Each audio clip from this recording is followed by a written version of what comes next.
Isabelle Masson, on ne vous voit pas, c'est peut-être normal, vous n'avez peut-être pas de caméra.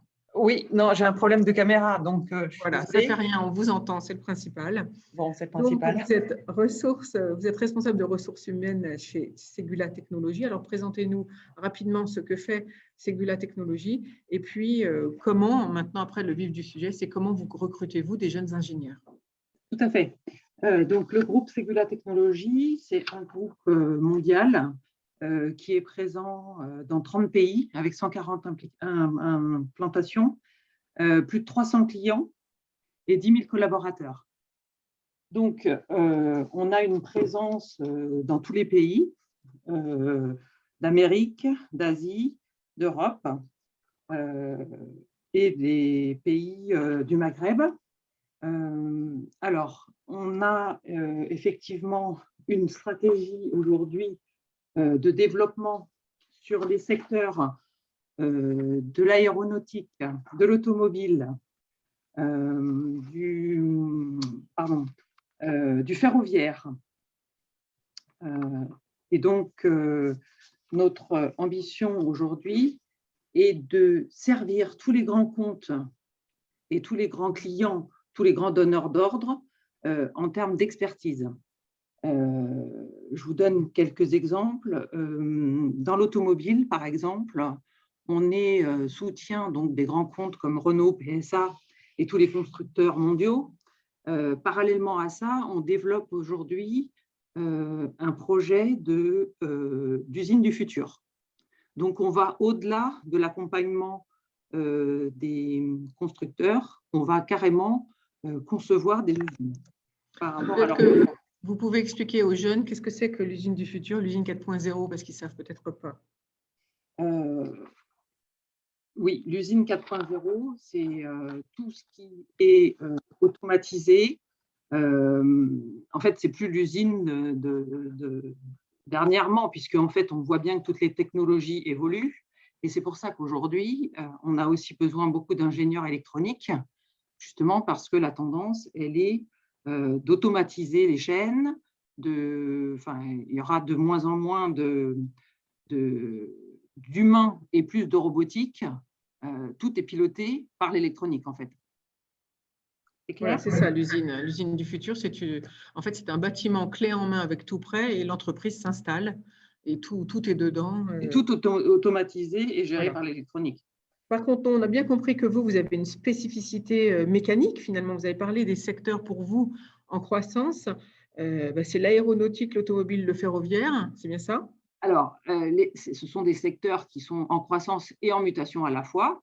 Alors, la crise, évidemment, n'est pas venue nous aider dans la progression, mais du coup, la force de Segula, c'est qu'à chaque fois, on se recentre sur des activités qui sont plus porteurs. Alors, aujourd'hui, il y a le naval qui marche très bien, l'oil and gas, et puis on développe d'autres marchés qui sont plus porteurs sur les énergies renouvelables, etc.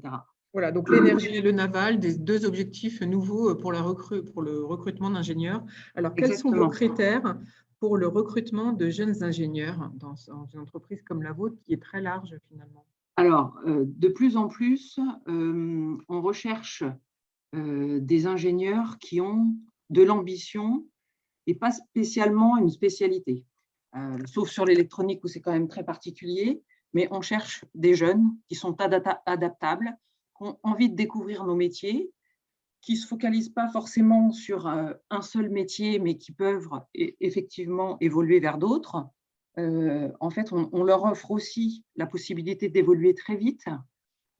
Par exemple, quand ils changent de mission, ils peuvent changer donc de constructeur et de méthodologie par rapport à nos donneurs d'ordre, mais aussi sur des outils, des méthodos, ils ont différents specs, ce qui leur permet de grandir plus vite et d'acquérir une plus grande connaissance, plus large. Et de ce fait, ça nous permet aussi de les faire évoluer. Alors, on a plusieurs filières pour les ingénieurs. C'est plutôt l'expertise. Donc là, effectivement, ils ont une filière qui est toute tracée de métiers d'experts. Ensuite, on a toutes les fonctions commerciales aussi vers lesquelles ils peuvent évoluer, puisqu'on on est quand même dans une société de service. Donc, la force commerciale chez nous et de prospection est quand même assez forte. Et nous, on veut des ingénieurs qui soient commerciaux. Donc, notre particularité, c'est ça. Donc, ils ont un large spectre quand même d'opportunités. Il y a la filière managériale. En fait, ils dirigent des équipes. Et une dernière filière qu'on leur offre, c'est la filière gestion de projet. Voilà, ça, c'est les 4 grands axes d'évolution qu'on offre à nos ingénieurs. Alors, vous dites, si j'ai bien compris, Isabelle Masson, des jeunes adaptables, pas forcément de spécialité, ça on a bien compris, mais Édouard Leroux vous demande, pour vous, un ingénieur quelles compétences doit-il avoir? Quelles compétences indispensables? Alors, je réponds en fonction de l'orientation qu'il va avoir. En fait, c'est une adéquation entre l'envie du collaborateur et notre besoin. Donc, comme j'ai cité les 4 grandes orientations possibles, c'est-à-dire qu'effectivement, s'il veut passer dans l'expertise, il a plutôt une orientation métier. Donc, si c'est un mécanicien, ça sera une filière mécanique. Si c'est quelqu'un qui fait plutôt de la structure ou d'autres domaines, si vous voulez, il ira dans cette filière-là. Donc, il faut effectivement des compétences techniques. Maintenant, on prend des ingénieurs qui, s'ils souhaitent faire du commerce, c'est plus une personnalité qu'on va juger avec un bagage quand même assez fort en technique, hein, parce qu'effectivement, on a affaire à des donneurs d'ordre qui sont nos clients, qui ont une exigence quand même importante en termes de technique, mais c'est plus là une personnalité, un savoir-être et le potentiel du candidat. Et alors donc, pour vous, chez Ségula Technologies, quel est le pourcentage entre les postes à pourvoir entre technique et commercial alors? Alors, sur la totalité, il y a quand même beaucoup plus de postes techniques, mais il y a une évolution possible parce que les gens évoluent. Donc, la chaîne qui évolue, forcément, elle laisse des places disponibles. Et chaque ingénieur, selon comment il est placé chez nos clients, peut faire du commerce, à plus ou moins de grande échéance, hein. Donc, il y a le pur commercial qui va faire du commerce, mais aussi, il y a tout le commerce intégré sur les projets avec la relation client. Donc, je dirais à peu près la moitié qui font du commerce au quotidien dans la fonction d'ingénieur. Et après, 10%, je dirais, sur une filière très commerciale. Alors, pour cette filière-là, quelles compétences, quelles qualités demandez-vous prioritairement? Sur la filière commerciale? Oui. Alors, la compétence, alors commerciale évidemment, mais en fait, dans nos ingénieurs commerciaux, ce sont des ingénieurs de base, hein, bien évidemment, techniques.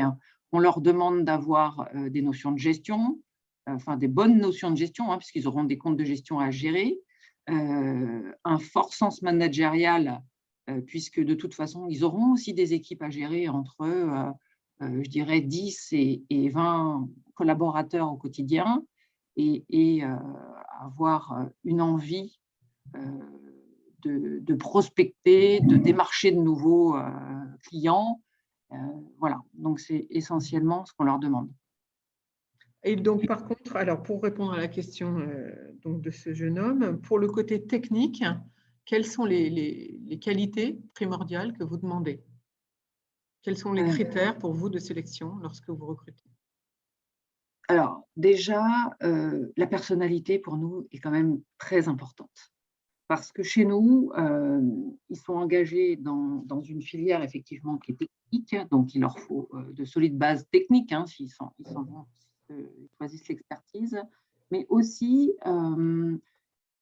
la capacité à gérer différents systèmes et s'adapter. L'adaptabilité est quand même très forte chez nous, puisque en fonction des missions qu'ils vont réaliser, ils peuvent aussi bien travailler, alors quelqu'un d'électronique, hein, ils peuvent aussi bien travailler sur l'électronique embarquée dans un avion que dans une automobile. Donc après, c'est différents process en fonction des grands clients, et je crois que l'adaptabilité et la curiosité, plus que l'expertise technique, sont des atouts pour réussir chez nous. On a parfaitement compris, Isabelle Masson. Donc, pour vous, c'est adaptabilité, curiosité, peu importe de la spécificité, peu importe qu'on aille On dans a le besoin, technique ou dans le disons que commerce. peu importe, on a besoin effectivement de tous les types de métiers qu'il existe. Voilà, mais après, c'est vraiment la personnalité, l'adaptabilité et l'envie d'évoluer, quoi. Et alors, du coup, parce qu'il y a plusieurs manières de devenir ingénieur, vous avez des écoles préférées ou bien est-ce que vous prenez aussi bien dans des CFA que des jeunes qui sortent d'université, que des jeunes qui sortent d'écoles privées et d'écoles à concours? Comment faites-vous vos recherches? Et puis, où passez-vous vos annonces? Alors, on passe nos annonces sur tous les sites qui existent aujourd'hui. On cherche beaucoup sur LinkedIn aujourd'hui, hein. On fait de la chasse parce qu'on a effectivement, on recherche des experts. Donc, on a une équipe de recrutement qui est aujourd'hui axée sur la chasse. Après, les gens postulent aussi en fonction de nos annonces, hein. Donc, nos annonces sont visibles sur Monster, Indeed. Enfin bon, il y a des, des annonces qui passent régulièrement. Et quelquefois, le fait qu'ils postulent même peut-être quelquefois pas complètement ciblés sur un poste nous permettent de leur offrir d'autres opportunités. Donc, Vous passez des annonces sur qui? Sur où? alors, nous, il y a des annonces qui sont en ligne sur notre site groupe Ségula Technologies et toutes nos annonces passent sur Monster, Indeed, l'APEC, Smart Recruiter. C'est notre outil de gestion. Donc, c'est diffusé sur tous les job boards. Vous répondez à tout le monde, tous les jeunes, tous ceux qui C'est répondent. un objectif chez nous de répondre, oui. Et c'est facile, vous mettez du temps. Dites-nous un peu le process. De recrutement? Oui. Alors, dès l'instant qu'on a ou un grand projet ou parce qu'on fait aussi bien du projet interne pour nos clients, que du work package, hein, ce qu'on appelle, ou de l'assistance technique. Donc, quelquefois, c'est vraiment des gros projets avec une multitude de collaborateurs. Quelquefois, c'est juste un profil qu'on nous demande et qu'on essaye de chercher. Donc, généralement, on passe une annonce. La cooptation marche aussi chez nous, hein. Donc, on a aussi une façon de rechercher nos candidats par la cooptation, par le réseau. Et, on passe une annonce, donc le candidat est recontacté par un recruteur et ensuite vu en entretien par le manager et recruteur pour valider l'adéquation du poste et du candidat. Et ça peut aller très vite. On a une souplesse sur le recrutement. Il y a généralement un autre entretien si c'est une mission chez le client. Et si c'est un projet interne, on est capable de valider l'embauche directement. Alors, j'ai une question pour vous, Isabelle Masson, sur le chat. C'est une fois le prérequis scientifique et transversaux certifié par la formation, votre tri de recrutement se fait-il donc sur le savoir-être? En grande partie, je vous l'ai dit, de plus en plus. Parce qu'on s'aperçoit que justement, quand les gens sortent de mission, si on calibre trop sur la mission, et on essaye d'éduquer nos clients aujourd'hui un peu dans ce sens-là, si on les enferme trop sur cette mission, une fois que la mission est terminée, l'adéquation entre le profil et d'autres missions est compliquée. Donc, c'est vraiment ce qu'on prône, c'est l'adaptabilité, la souplesse des candidats, l'envie d'apprendre, la curiosité, et ça aide beaucoup. Oui, ça, on a bien compris que chez vous, donc, puisque vous travaillez pour des grands donneurs d'ordre, ce sont des missions, donc pour tout le monde, des missions à plus ou moins long terme, ce qui veut dire qu'il peut se passer du temps entre la fin d'une mission et le début d'une autre. Comment ça se passe pour un ingénieur embauché chez vous? Alors, notre objectif, c'est d'effectivement de leur retrouver systématiquement des missions. Alors, on n'a pas que des missions, hein, on a des projets en interne qui tournent, hein. Donc, en fait, par exemple, sur le domaine de l'automobile, on a quand même aujourd'hui la faculté de concevoir un véhicule de A à Z.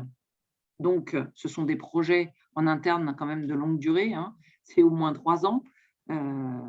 Et l'objectif après, c'est de les replacer, mais en anticipant bien la fin de mission, de façon à ce qu'il n'y ait pas de période où le collaborateur serait sans mission. Ou alors, on prévoit effectivement des périodes de formation pour développer certaines compétences également pendant ces périodes. Et ensuite, Isabelle Masson, est-ce que tous les ans, ça existe encore, les entretiens annuels? Comment ça se passe, l'évaluation? Oui, c'est obligatoire, oui. Comment oui, ça oui. se passe, le fait de vouloir grimper dans la hiérarchie, si je puis dire? Alors, chaque année, on a un entretien annuel obligatoire. Selon les départements, il y en a même un intermédiaire à 6 mois après, pour suivre effectivement l'évolution de nos collaborateurs. Et pendant la période d'entretien annuel, il en découle qu'on ressort effectivement les souhaits des collaborateurs d'évolution et les hauts potentiels, de façon à les faire évoluer sur une revue de potentiel. Et donc, à ce moment-là, on leur prévoit effectivement, en fonction de leurs aspirations, une orientation ou des accompagnements qui peuvent être formation ou accompagnement sur un projet pour voilà, leur permettre d'accéder à ces nouvelles fonctions. Et puis, oui, de toute façon, je suppose que 10 000 collaborateurs partout dans le monde, ça permet d'avoir pas mal d'opportunités. D'opportunités, exactement. Isabelle Masson, pour conclure, 1 minute, qu'est-ce que vous pourriez dire à nos jeunes ingénieurs, puisque le thème, c'est premier emploi? Je dis aux jeunes, ne vous fermez aucune porte. Rencontrez, venez postuler. Alors, je vous incite à venir postuler chez nous parce qu'on a de belles opportunités à vous offrir. Nous, l'objectif, c'est de garder nos collaborateurs. Donc, voilà. Donc, je dis, il ne faut pas se fermer aucune porte et il ne faut pas avoir de préjugés parce qu'il y a des choses qui sont très intéressantes. Et les employeurs essayent de trouver l'adéquation entre les envies des collaborateurs et nos besoins de façon à fidéliser les équipes. Est-ce que c'est difficile pour vous, la recherche de jeunes talents, ou est-ce que c'est facile quand on s'appelle Ségula Technologies? Alors, beaucoup de collaborateurs viennent à nous, mais le marché sur certains secteurs est quand même très étendu. Voilà, donc il faut aujourd'hui essayer de séduire les candidats pour qu'ils viennent dans nos entreprises. Hein. On est dans un secteur très concurrentiel. Donc, on met tout en place pour intégrer des périodes d'intégration, de suivi, nos collaborateurs, oui. Et est-ce que vous avez modifié votre management? Est-ce que le management des jeunes équipes s'est modifié, puisqu'on parle, vous savez bien, des nouvelles générations? Est-ce que de la demande des jeunes, est-ce que vous rentrez dans ces tendances ou Forcément. pas? Avec beaucoup plus de souplesse, nous gérons nos équipes. On est en train de s'assouplir effectivement aussi sur, vous savez, les accords sur le télétravail pour justement permettre aux collaborateurs, suite à des sondages, ils nous ont demandé d'avoir beaucoup plus de souplesse là-dessus, sur le temps de travail, la flexibilité. Donc, effectivement, on est dans un mode très souple et adaptable. Donc, le télétravail, ça leur plaît? Oui, alors pas à 100%, hein, bien sûr, parce que là, on est en crise sanitaire, donc ça, c'est compliqué, surtout pour l'intégration des jeunes. Hein, le télétravail, ce n'est pas forcément que ça leur plaît, mais de la souplesse, c'est-à-dire qu'on prévoit 2 jours de télétravail. Mais je crois que la force du groupe Ségula, c'est avant tout l'adaptabilité sur tous les systèmes, c'est-à-dire que par rapport aux clients, on est obligé de s'adapter, donc on est obligé d'avoir une agilité un peu dans l'organisation et dans les projets. Quel est le salaire médian, a priori, en début de carrière? Sur des ingénieurs ou au global, parce qu'on a aussi… Pour des ingénieurs, oui, on est dans le thème des ingénieurs aujourd'hui. Ouais, il est entre 34 et 35 000. Donc, vous êtes dans la fourchette annoncée tout à l'heure par M. Drissy. Exactement. Et dernière question, s'il vous plaît, Isabelle Masson. Comment se fait le processus de développement de carrière, en fait, pour ceux qui désirent gravir l'échelle hiérarchique? Ça veut dire qu'il faut venir taper à votre porte ou on tape à la porte du supérieur. Comment fait-on? Eh bien, justement, je vous disais tout à l'heure que l'entretien annuel est le moment privilégié aussi pour discuter des évolutions de carrière. Suite à ça, il en découle forcément des résultats de gens qui ont envie d'évoluer et puis une adéquation entre les envies et nos objectifs par rapport à la gestion de nos équipes nous permettent de les accompagner. Donc, c'est à double sens, si vous voulez. Hein. Le manager peut proposer, le collaborateur peut demander et l'adéquation des deux fait que si toutes les conditions sont réunies, le collaborateur évolue. Merci Isabelle Masson. Moi, j'ai une dernière question, mais je n'ai plus de questions sur le chat. C'est la transmission du savoir et du savoir-faire entre les plus anciens et les plus jeunes avec cette pandémie. Comment faites-vous? Alors, la transmission en ce moment du savoir-faire se fait, mais plus à distance aujourd'hui, en distanciel, hein, parce que je rappelle que sur certains secteurs, on essaye effectivement de respecter les consignes gouvernementales. Mais il y a des suivis et des rituels qui sont rigoureux, beaucoup plus rigoureux pendant la crise que pendant les autres périodes, puisque de toute façon, la distance fait que si on veut faire travailler les équipes ensemble et faire grandir nos jeunes, on est obligé vraiment de les encadrer. Mais en fait, ça se fait aussi sur plateau, hein, et projet. La transmission des anciens, souvent, on a j'aime pas le terme tuteur, mais c'est quand même un peu ça, parce que les anciens ont la transmission de savoir. Et quand on accompagne des jeunes, on fait des points réguliers, on fixe des objectifs, on évalue les objectifs, on les mesure et on corrige en fonction de l'objectif à atteindre. Merci beaucoup Isabelle Masson pour ce petit temps d'échange. Désolée pour la caméra parce que elle fonctionne. C'est pas grave, on vous a entendu, c'était le principal. Est-ce que vous recrutez également des bachelors au sein de vos plateaux d'équipe d'ingénieurs? On recrute tout type de population, oui, tout à fait. Donc en fait, les candidatures spontanées, ça marche aussi? Oui, bien Voilà. évidemment. Comme ça, on a répondu à toutes les questions. Merci beaucoup.